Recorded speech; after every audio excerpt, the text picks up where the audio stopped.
RTP. Tenemos hoy una entrevista presencial con José Antonio Hidalgo. Él es director ejecutivo de AEVE, coordinador del clúster bananero y platanero, banano y verde, digamos. Lo pueden seguir en sus redes sociales. El tema de hoy es que nuestro país, buenas noticias, ha fortalecido sus exportaciones en el Fruit Logística Berlín 2026. ¿Cuál es, o sea, la noticia es muy positiva, pero en la práctica, cuál es este gran beneficio para el Ecuador? José Antonio, buenos días. Que todavía debe venir con jet lag. Eso terminó el viernes. Dejando. Sí. Ay, Andrés. Mira, oye, cállate. Eso es un inside joke. Bueno, parte de la agenda es que nuestro banano es el producto más diversificado que tiene el Ecuador. Llegamos a 75 países. Increíble. Es por el banano que se genera competitividad en los demás productos. Nosotros somos el buque insignia, por eso tenemos más de 11 navieras aquí en el país, los puertos que tenemos acá en torno a la logística, y nosotros manejamos el volumen del 66% de la exportación. Entonces tenemos que estar ante lo que ocurre en el mercado interno, pero también con los distintos desafíos de los mercados externos. Y por eso nuestra participación en Fruit Logística. Nosotros ya culminando el año 2025, cerramos con 377.2 millones de cajas y más de 4.029 millones de dólares, superando justamente lo que generamos ya el anteaño pasado. Y para nosotros Fruit Logística siempre ha sido una de las plataformas más importantes. Sin embargo, Fruit Attraction de España ha tomado mucha más relevancia, ¿no? Pero nosotros como Asociación de Exportadores de Banano del Ecuador seguimos siendo un paraguas importante para llevar a las empresas de exportación. 16 empresas con las distintas marcas que tienen viajaron con nosotros en un espacio de más de 90 metros cuadrados solo de AEVE, pero además hay más instituciones del país que nos acompañaron en el marco de Ecuador. Y estas delegaciones, ¿no? ¿Cuál ha sido el principal objetivo en el viaje que tuvieron? Cada feria tiene distintas connotaciones y para nosotros Alemania es el mercado, uno de los mercados más importantes en el mundo, pero también uno de los mercados o el mercado más importante de consumo de banano en Europa. Consume cerca de 16 kilos per cápita de banano y ahí están las mayores o las casas matrices de las mayores cadenas de supermercados, al menos de importación de alimentos. Entonces, para nosotros, ser el paraguas de las empresas con presencia en la feria más importante de frutas y vegetales en Alemania y también de Europa es tremendamente importante porque damos seguimiento a los procesos de cierre de negociaciones que se dieron en diciembre. Y además de eso, nosotros como gremio tenemos una agenda de presencia y posicionamiento con ONGs, con gobiernos alemanes y no solo con los desafíos que nosotros vamos posicionando de los avances de sostenibilidad, que esos son temas que nosotros tenemos que hablar, el cumplimiento del salario digno, pero también los proyectos que tenemos hoy de carga segura en torno a los desafíos de inseguridad que estamos teniendo. Justamente cuando usted mencionaba los puertos, inmediatamente quería hacerle la pregunta, pero ya también tengo que darle chance a mis compañeros. María Fernanda. Sí, dale, María Fernanda. Vaya con esa. José Antonio, gracias. Estaba imaginándome cuántos son 16 kilos en banano para graficar la cantidad que puede uno llegar a consumir. ¿Cuáles son los retos de las nuevas demandas en cuanto al banano? En cuanto a la fruta, tamaño, más allá de lo ambiental que siempre se pide.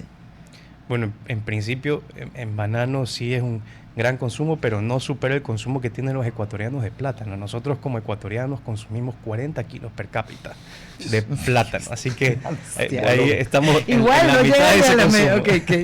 Qué loco. 40 kilos. No me he dado cuenta cuánto banano. Por cabeza. Qué loco.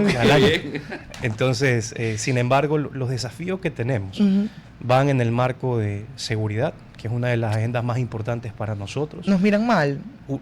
Yo creo que la percepción en torno a lo que se ha mezclado de esta guerra también política en torno a la vinculación del producto en temas de inseguridad, además de eso, también de los desafíos reales que tenemos en campo, todo eso se ha sumado, ¿no? La connotación de que se focalice en medios de comunicación el tema esa del asociación producto. inmediata. Y se da justamente porque, como lo mencioné al principio, nosotros somos el principal producto de manejo de volúmenes en el país. 66% de todos los contenedores que salen del Ecuador son banano. Y de ese 66%, el 30% va a la Unión Europea. Entonces, en probabilidades, por número de contenedores, obviamente somos los que tenemos más altos. Sí, y ahí, José Antonio, tengo mis dudas, ¿no? Porque si bien hay un problema de inseguridad que es extremadamente grave, pero si a eso le sumas, por ejemplo, unas prácticas ambientales, prácticas dignas laborales, que tienen un costo importante, hay un precio también al que aspira a llegar la cadena en Europa, que, bueno, pues tendríamos que ver qué tan competitivos somos con el resto de países, y una posible llegada y mitigación del Fucinarum. En esta ecuación, ¿cómo reacciona pues el clúster bananero? Yo creo que ahí se suman los demás desafíos que mencioné. Seguridad, tienes también los desafíos fitosanitarios y tienes los desafíos históricos de cómo se ha manejado nuestro producto en las cadenas de supermercados hacia el consumidor.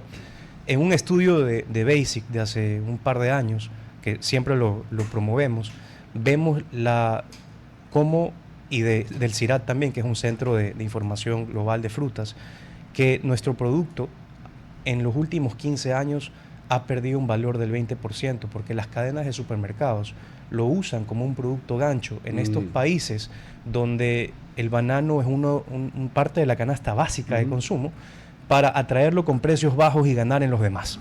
Entonces, este hecho de que cuando uno entra a Aldi, a Lidl, a Rewe, a Tesco, lo primero que uno ve es el banano en promoción, ¿no? Entonces, para romper ese esquema del banano en promoción, nosotros hemos ya promovido en los últimos 5 años una campaña que se llama la Alianza por la Responsabilidad Compartida, en el marco del Foro Mundial Bananero, en donde las cadenas tienen que comunicar al consumidor cuáles son esos esfuerzos y los costos reales de sostenibilidad y seguridad que nosotros estamos aplicando.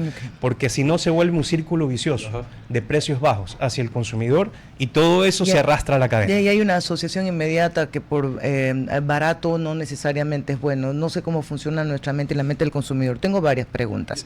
¿Qué significa realmente salario digno visto desde Alemania hacia el Ecuador? Hay una coalición de salarios dignos, del Living Wage Coalition. Ellos hacen una publicación de manera anual de análisis de todos los países, y si uno entra a la parte justamente del análisis de ellos, te da un parámetro salarial. Y dentro de ese parámetro salarial te lo compara en un estudio hecho por el Instituto de los Anker, que es un instituto especializado en salarios, cómo está cada uno de los países. Y si nosotros sumamos todos los beneficios laborales que tenemos en base a lo que publica la Coalición Global de Salarios Dignos, estamos por encima en $70, $80 de lo que ellos indican. También. Solo por la disposición de todos los beneficios.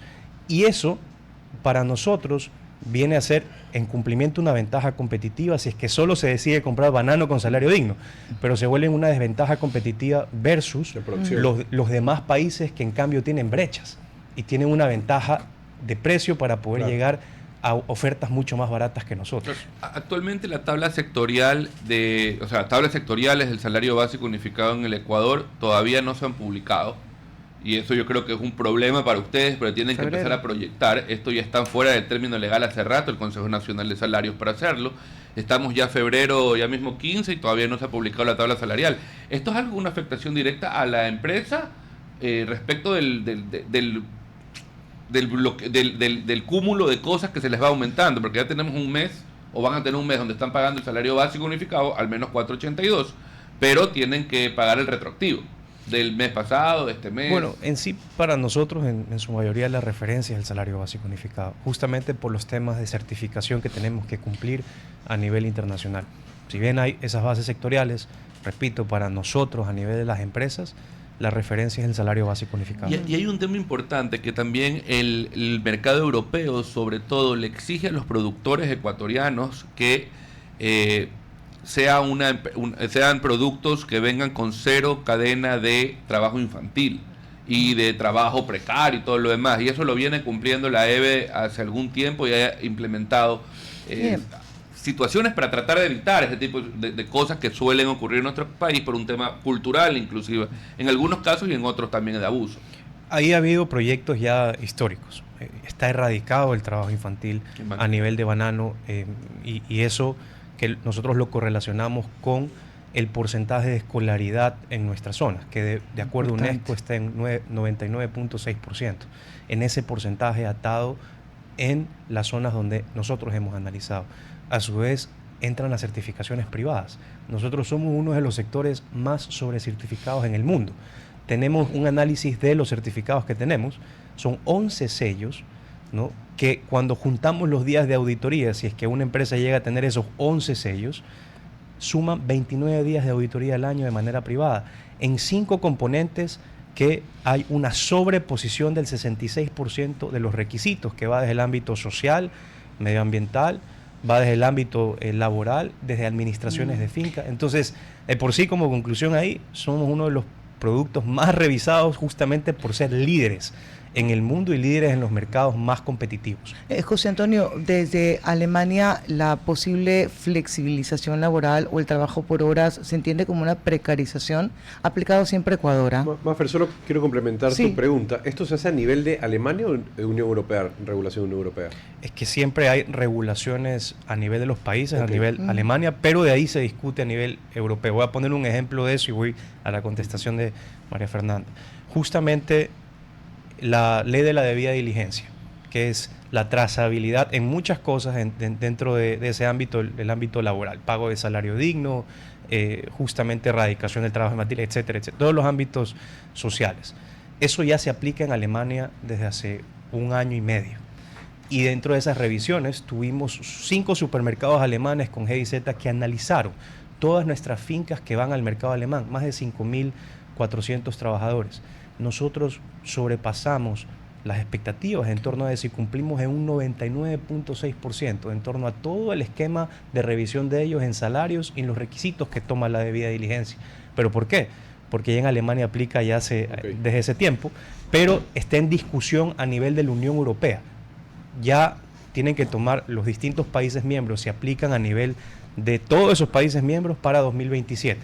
Con otro tipo de desafíos también, como medición de huella hídrica y huella de carbono, y ahí también nos estamos preparando como sector. Y lo otro, estaba conversando con ChatGPT.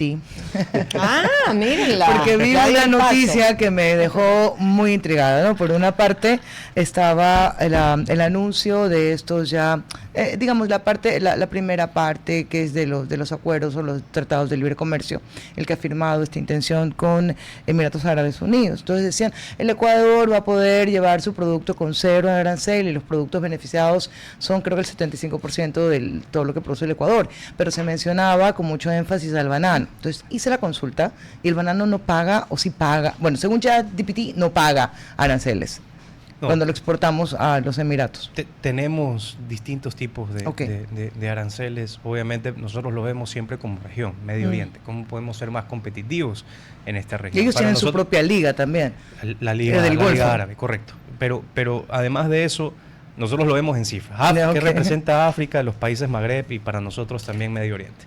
Y en Medio Oriente, en esa zona, es el 14% de nuestra exportación. O sea, es grande, es una expectativa también gigante. El simple hecho de que hayan estos acercamientos ya posicionan al origen banano nuestro y también nos dan esa ventaja en torno a las reducciones arancelarias por cada uno de esos países.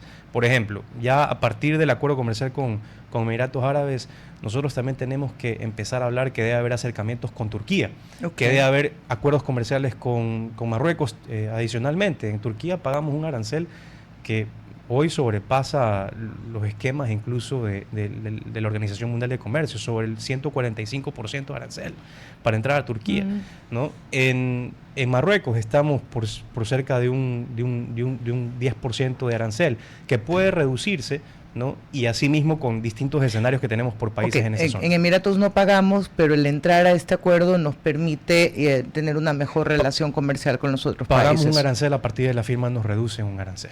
O sea, sería muy beneficioso igual. Yo creo que los acuerdos y el posicionamiento siempre es beneficioso. ¿Qué papel jugará la innovación tecnológica? Ahora que hablábamos de ChatGPT, hablábamos de todas las herramientas nuevas que existen con la logística agrícola de la fruta.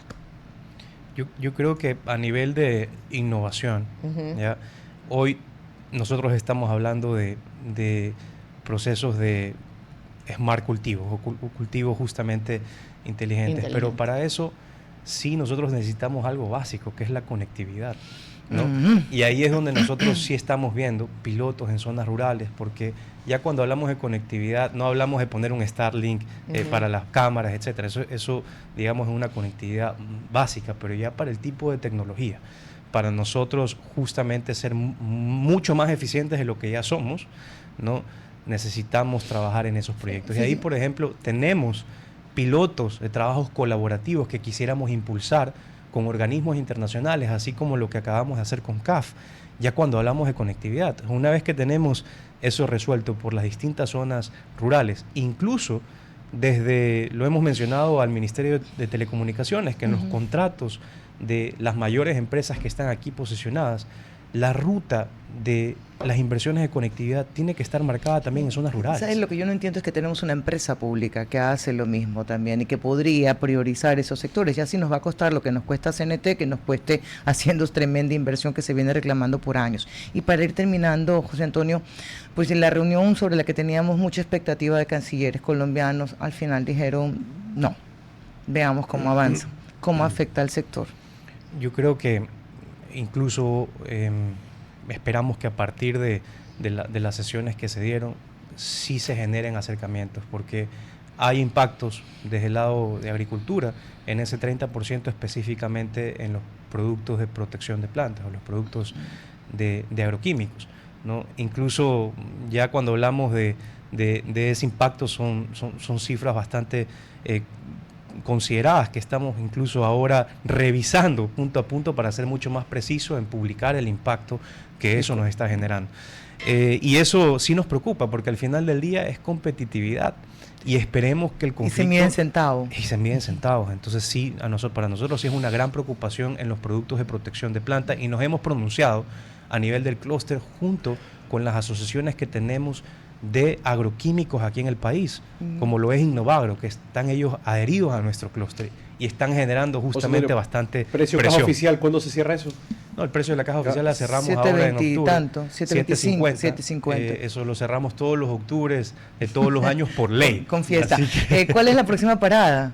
Bueno, ahora tenemos nuestro Banana Time en Machala, nuestra convención que hacemos todos los años en junio. Banana Time. Yeah. Sí, lo hacemos en... Ahora ya todo es Spanglish.